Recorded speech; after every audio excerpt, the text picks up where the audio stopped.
The rain hammered against the streets like 1,000 tiny drumbeats, turning the sidewalks into rivers and the city into a sea of rushing grey. Natalie stood alone near the grand entrance of the skyscraper, her thin coat soaked and clinging to her frame, her sneakers heavy with water. Every car that sped past sent a spray of dirty water over her, but she didn't flinch. She was invisible to them, just another face in a city too busy to care. But that was exactly what she needed today. Invisibility. Her heart raced under. The chill, not from fear, but from a silent rage she had been carrying for months. She had heard the complaints whispered through the walls of her empire, the stories of employees who treated others like dirt.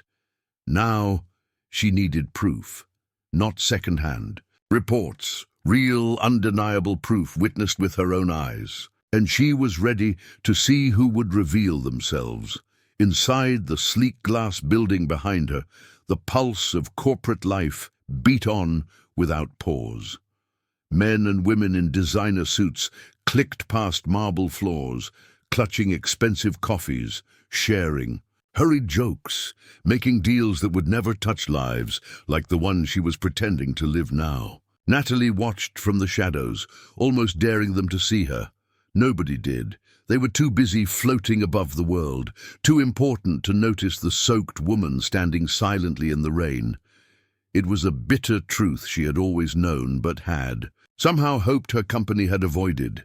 She had built it from the ground up, fought through failures and betrayals, bled for its success.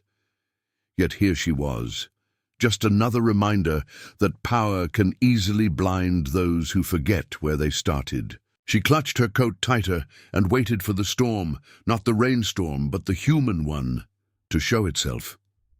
It didn't take long. A group of men emerged from the revolving door, laughing loudly, their coats draped casually over their arms, despite the rain.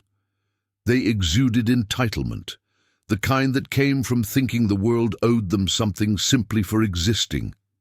Natalie recognized one of them immediately, Derek, a mid-level manager whose reputation for arrogance had already reached her ears. She watched as he spotted her, his steps slowing just enough for the others to notice. A grin spread across his face, not of kindness, but of superiority. He nudged the man beside him and whispered something that made the group snicker. Natalie's stomach twisted, but her face remained neutral. She wasn't here to argue, to defend, or to explain herself. She was here to observe, to remember, and eventually to act. Derek broke away from the group, swaggering toward her with the air of a man performing for an audience. He reached into the inner pocket of his sleek jacket and pulled out his wallet with an exaggerated flourish, making sure the others were watching. Natalie's eyes locked onto his, unreadable, offering no reaction. With a smirk, Derek peeled a crisp $10 bill from his stash and held it out between two fingers, as if the mere act of touching her would dirty him. "Here you go, sweetheart," he said, loud enough for his friends to hear, but with mock gentleness dripping from every word. "Get yourself a bus ride. Shouldn't be hanging around places like this making the place look bad." His friends burst into barely concealed laughter, pretending to look busy with their phones, while their eyes gleamed with cruel amusement. Natalie stared at the bill for a long second, then slowly reached out and took it without a word. She saw the momentary flicker of satisfaction in Derek's eyes, the smugness of a man who thought he had done something charitable while stepping on someone's dignity. Folding the bill neatly between her fingers, she tucked it into her soaked pocket and watched as Derek turned back to his laughing group, their footsteps splashing through the puddles as they disappeared into the city. Natalie stayed rooted in place, the cold seeping deeper into her bones, but her heart burning with a fire that no rain could extinguish. She hadn't just witnessed arrogance, she had felt it, tasted it. Tomorrow, she would make sure they felt something even stronger, consequences. And when the time came, Derek and his friends would remember this moment not as a random act of mockery, but as the first nail in the coffin they had built for themselves. The next morning, the skies had cleared, but the chill from the previous day's storm still lingered in the air. Natalie arrived early, walking through the gleaming glass doors without her disguise. Her usual sharp black suit hugged her figure, her hair perfectly styled, her heels clicking authoritatively against the marble floor. Employees scurried around her, offering polite smiles, nods of respect, a stark contrast from the look she had received outside just hours ago. Natalie's eyes scanned the room, watching faces she now recognized not just as workers, but as participants in yesterday's silent test. Some had passed without knowing it, too busy or too kind-hearted to mock a stranger. Others had failed miserably. And today they were going to learn just how badly they had miscalculated. Inside the boardroom, the atmosphere buzzed with the usual morning tension. Papers shuffled, coffee cups clinked, nervous chatter filled the air. Derek leaned back in his chair, laughing at some story he was telling, basking in the easy attention of his peers. He had no idea what was coming. Natalie entered the room with an air of quiet dominance, the conversations around her dying instantly. Eyes widened, back straightened, and a few people exchanged nervous glances. Derek, caught mid-laugh, froze for a fraction of a second before forcing a wide, greasy smile. "Good morning, Ms. Carter," he said, voice too loud, too friendly. Natalie gave a small nod, her expression unreadable. She took her seat at the head of the table, folding her hands calmly in front of her, while inside a quiet storm brewed. She started the meeting like any other, updates, numbers, projections, the usual corporate dance. But her mind wasn't really on the charts and figures being presented. She was waiting for the right moment, letting the tension slowly coil tighter around the room, like a snake around its prey. Finally, after an hour of reports, she leaned back in her chair, tapping her pen lightly against the table. The room fell silent. "Before we wrap up," she said, her voice smooth and deceptively light, "there's one more matter I need to address." A few people shifted uncomfortably. Derek looked confused but still confident, flashing a grin as if whatever was coming couldn't possibly touch him. Natalie's gaze pinned him in place, sharp and cold, and in that instant, Derek's smile faltered. "Yesterday," Natalie continued, her voice calm, almost casual, "I conducted a little experiment." She stood up slowly, walking around the room, her heels clicking in the heavy silence. "I wanted to see how some of you would treat a person you believed to be beneath you, someone invisible, someone who, in your mind, didn't matter." She stopped directly behind Derek's chair, her presence looming. Derek sat rigid, the color draining from his face as the realization began to sink in. Natalie placed a hand lightly on the back of his chair, the gesture both casual and crushing. "Imagine my disappointment," she said, voice barely above a whisper, "when I discovered just how little compassion some of you are capable of showing." She didn't need to name him. Everyone in the room knew. The silence stretched painfully, thick with the weight of exposed shame. Natalie straightened, letting the moment hang before moving back to the head of the table. She fixed her eyes on Derek, who now looked anywhere but at her. "There will be changes," she said firmly, "effective immediately." She began listing a series of internal audits, retrainings, and new codes of conduct, her tone leaving no room for argument. Derek sat motionless, the confident swagger of the morning now completely stripped away. Natalie didn't gloat. She didn't need to. Humiliation was a dish best served cold, and Derek was already drowning in it. As she finished, she offered one last glance at him, not with anger, but with the calm indifference that cuts deeper than rage. Justice had been set in motion, and there was no stopping it now. By the following week, the corporate atmosphere had shifted from electric confidence to a heavy, uneasy dread. Whispers floated through the hallways like smoke, thick with speculation and fear. Natalie moved through the building with deliberate, calm, her sharp eyes missing nothing. Her orders had gone into effect immediately. Employee evaluations, anonymous reports, leadership reviews. Derek and his little clique, once so arrogant, now walked with their heads low, their laughter replaced by tense, hushed conversations. Natalie had made no public accusations, no direct confrontations. She didn't need to. The mere knowledge that she was watching, that she knew, was enough to rot their courage from the inside out. Power didn't always have to be loud to be devastating. Derek's desk, once a chaotic mess of half-hearted projects and ego-boosting trophies, now sat almost bare. Files had been pulled, reports scrutinized, inconsistencies flagged. HR had started asking quiet but pointed questions. Some employees, emboldened by Natalie's silent campaign, came forward with complaints that had been buried for months. Derek could feel the noose tightening, but he didn't dare fight back openly.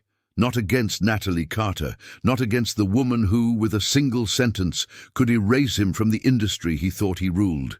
He tried to pretend, to smile, to joke, but every attempt rang hollow. The office that once felt like his playground now loomed over him like a prison.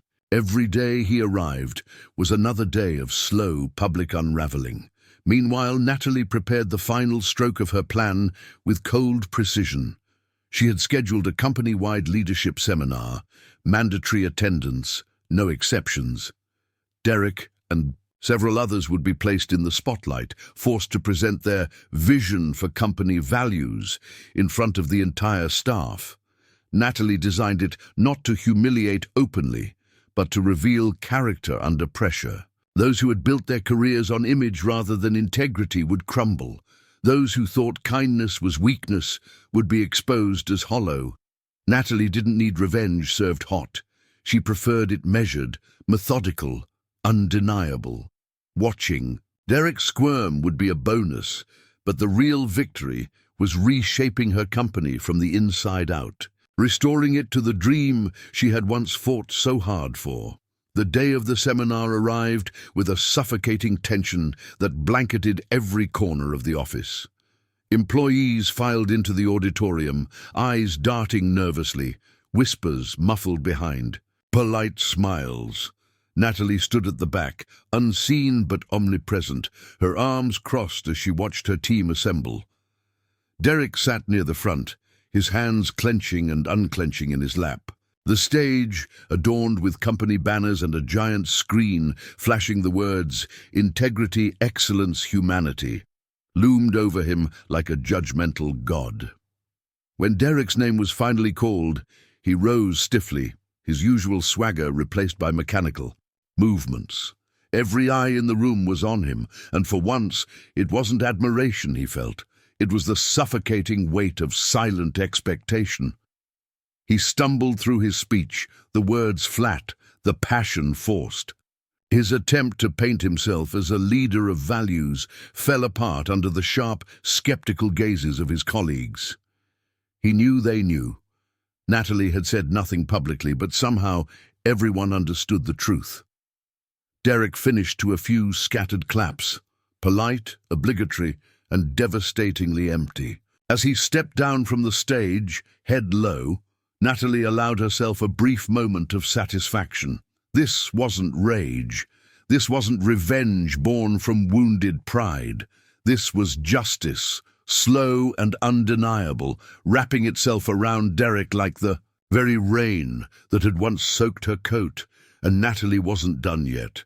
There was still one final lesson he needed to learn, the one he would never forget. In the days following the seminar, Derek's world continued to collapse in slow, agonizing pieces. His authority evaporated almost overnight. Tasks he once delegated without thought were now scrutinized, questioned, reassigned. Meetings he once led were scheduled without his inclusion, his name absent from invitations that once centered around him. Natalie orchestrated the shift masterfully, never raising her voice, never making a public scene. Instead, she let Derek feel the suffocating realization settle in. He was no longer respected. He was no longer feared. And worst of all, he was no longer necessary. Every polite smile he received now carried an undertone of pity, of quiet disdain. It was a death by 1,000 cuts, and Derek felt each slice deeper than the last. The final blow came on a crisp Friday morning. Derek had been summoned to a meeting with HR and senior leadership, a meeting he hadn't been warned about, scheduled at an hour that screamed formality and finality.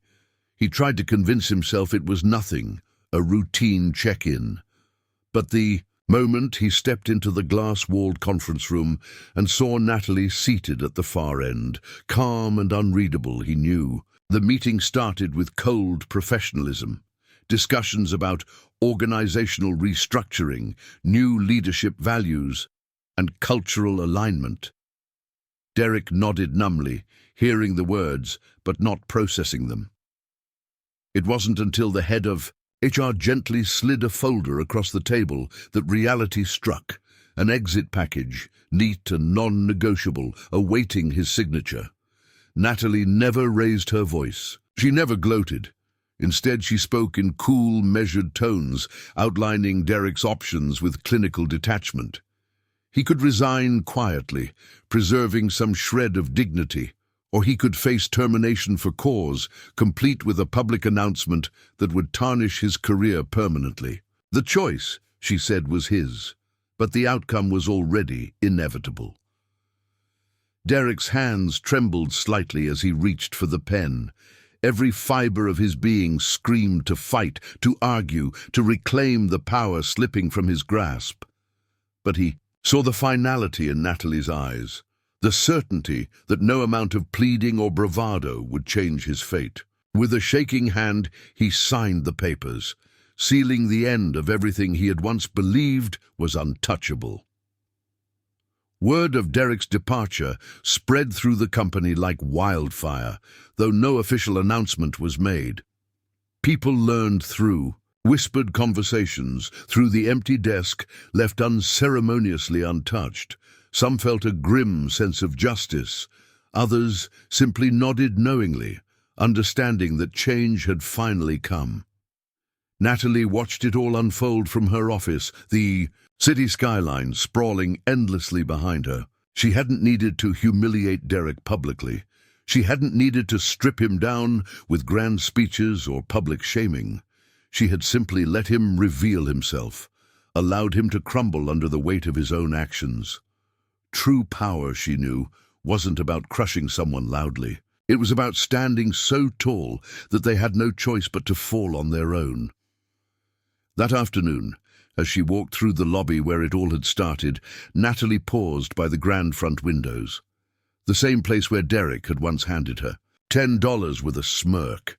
The memory flashed through her mind, vivid and sharp, the rain, the humiliation, the cold grip of anger she had wrapped so tightly around her heart. Now the sun streamed through the glass, golden and warm, and Natalie felt nothing but calm satisfaction. She had fought her battle not with fists or fury, but with patience, intelligence, and unshakable dignity. And as she stepped out into the bright afternoon, she knew that justice, when served quietly and precisely, left the loudest echoes behind. With Derek gone, the company seemed to breathe differently, slower, quieter, as if exhaling after years of silent tension. Natalie could feel the shift the moment she stepped onto each floor. The fear in people's eyes had started to fade, replaced by a cautious curiosity. She wasn't just the CEO anymore. She was the woman who had watched quietly, acted precisely, and stood by her values when it mattered most. And they respected her for it. Employees who had once avoided eye contact now greeted her with sincerity. Conversations in the break room changed.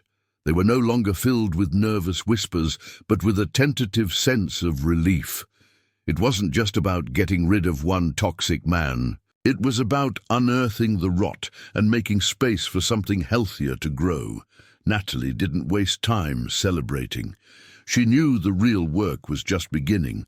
Over the next few weeks, she personally led workshops, met with department heads, one-on-one, and sat in rooms where no CEO had ever bothered to step foot. She listened more than she spoke, and when she did speak, it wasn't to intimidate or impress. It was to align, to rebuild, to invite everyone to be part of a new culture, built on real respect. She revised policies, restructured team hierarchies, and made sure the voices of the often ignored were heard and documented. Natalie wasn't interested in putting out fires. She was redesigning the entire foundation, and her quiet, relentless presence reminded everyone that leadership wasn't about being seen, it was about seeing others. The biggest shift came from the ground up. People began reporting their concerns without fear. Ideas started flowing from departments that had long been overlooked.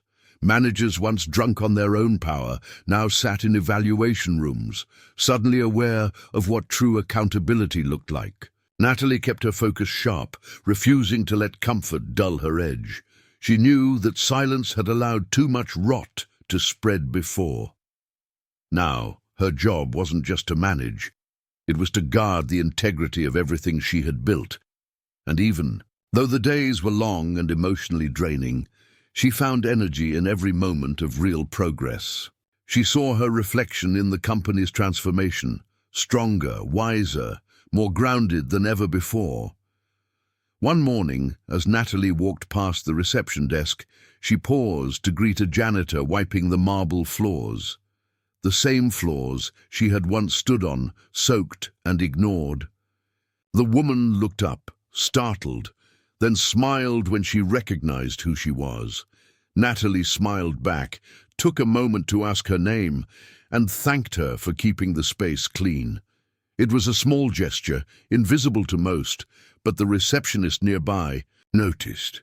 Word of that moment spread fast, not because it was dramatic, but because it was real. And that was what Natalie wanted, to lead through quiet moments of truth. To shift a culture not with slogans or posters, but with consistent human choices that echoed louder than any memo ever could. At the end of that week, Natalie returned to the exact spot by the window where she had stood in the rain. The streets were dry now, the sky clear, the world moving as always. But something inside her had changed.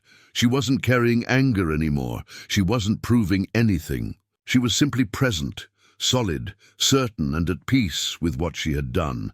She looked out at the city, her company, her people, and allowed herself a breath of gratitude. The $10 bill, long gone, had cost Derek nothing but had bought her clarity, strength, and purpose. And now, with every step she took, Natalie wasn't just leading a company. She was leading by example, one silent victory at a time. It didn't take long for the outside world to notice the shift inside the company. Word began spreading beyond office walls, employees leaving anonymous reviews praising the new leadership, clients commenting on the transparency and professionalism they now experienced. But not everyone welcomed the change. A former executive, bitter over his forced resignation during Natalie's quiet purge, reached out to a business journalist with a grudge and a platform. Within days, a provocative headline surfaced online. Power trip or progress? CEO Natalie Carter's silent coup raises eyebrows. The article painted her as cold, calculating, and authoritarian, twisting her decisive leadership into tyranny. Natalie read it once, silently, her jaw tightening but her posture unmoved. It was a game she knew too well, and she wasn't about to play it emotionally. The board panicked. PR scrambled. HR issued internal reassurances, but Natalie remained calm, refusing to let fear dictate her next move. She understood the danger of reacting impulsively, how power, when handled without precision, could morph into the very thing she'd fought against. Instead of calling lawyers or firing back with press releases, she invited the journalist to her office. No cameras, no entourage, just a direct, private conversation. People thought she was crazy. But Natalie believed in something deeper than damage control. She believed in the truth. And when the journalist arrived, expecting a defensive CEO with media-trained charm, he found something very different. A woman so composed, so quietly, powerful that his usual tricks crumbled before they were even used. They talked for over an hour. Natalie didn't raise her voice, didn't defend herself with dramatic anecdotes. She spoke plainly, factually, and with surgical clarity. She told him about her undercover experience in the rain, about what she witnessed, about the quiet rot that nearly destroyed the culture she had built from scratch. She showed him reports, data, testimony from employees whose voices had once been buried under the noise of ego and status. But what struck him most wasn't what she said, it was how she said it. With calm purpose, without anger, without fear. She wasn't trying to win an argument, she was revealing the truth, trusting that if he had any integrity left, he'd see it for what it was. And by the end of that meeting, he did. A week later, the same outlet published a new piece, Redemption Through Rain, How Natalie Carter Reclaimed Her Company Without Saying a Word. The article went viral, not for its scandal, but for its depth. Readers praised her leadership, admired her discipline, and shared their own stories of silent strength in the workplace. Natalie never bragged, never tweeted, never spoke of the meeting publicly, but the shift in perception was immediate. Clients flooded her inbox with support. Former critics turned into cautious admirers. Internally, morale rose to levels the company hadn't seen in years. But Natalie didn't care about praise. She cared about impact. And this moment wasn't about her ego. It was about reclaiming the narrative, not with noise, but with undeniable substance. That evening, alone in her office, she stood by the massive window overlooking the city lights. The world outside moved fast, impatient, constantly looking for the next drama, the next fall. But Natalie had learned something in the rain. The strongest people don't fight to be seen. They fight to remain true when no one is watching. She wasn't in this position because she craved power. She was here because she had earned every inch of it, through grit, through silence, through decisions no one else had the courage to make. And now, as her reflection stared back at her in the glass, not broken, not angry, but solid, she knew she was ready for whatever came next. Because Natalie Carter didn't just survive storms, she became them. Some storms leave behind chaos, others leave behind clarity. For Natalie Carter, the storm that once soaked her on that street corner didn't destroy her. It revealed the cracks in everything she thought was solid. And from those cracks, she rebuilt something far stronger. Not just a company, not just a culture, but a way of leading that echoed far beyond boardrooms and profit margins. Her story wasn't about revenge. It wasn't about power. It was about dignity. The kind that doesn't demand attention, but commands it through quiet, relentless integrity. And that kind of power, it doesn't need applause. It only needs to be lived. Every company has leaders. But not every leader is seen.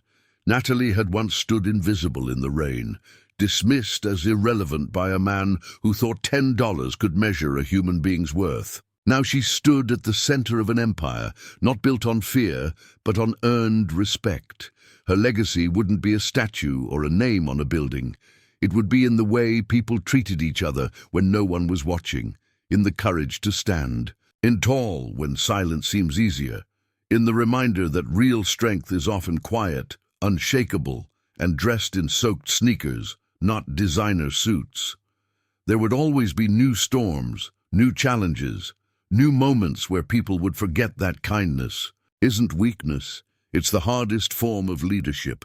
But Natalie was ready. She had walked through rain, betrayal, mockery, and doubt. And each time she emerged not louder, but stronger. The world might not always reward people like her, but those who watch closely would remember her not just as a CEO, but as a force. The kind of woman who didn't have to raise her voice to change everything. Now, as this story ends, maybe it reminded you of something you've lived. Maybe you've been overlooked, humiliated, dismissed by someone who had no idea who you really were. Maybe you're still in the rain. If so, let Natalie's story remind you, storms don't last. And sometimes they come to clear your path, not to stop you, but to sharpen you. One day you'll look back and realize that rain was never your ending. It was your beginning.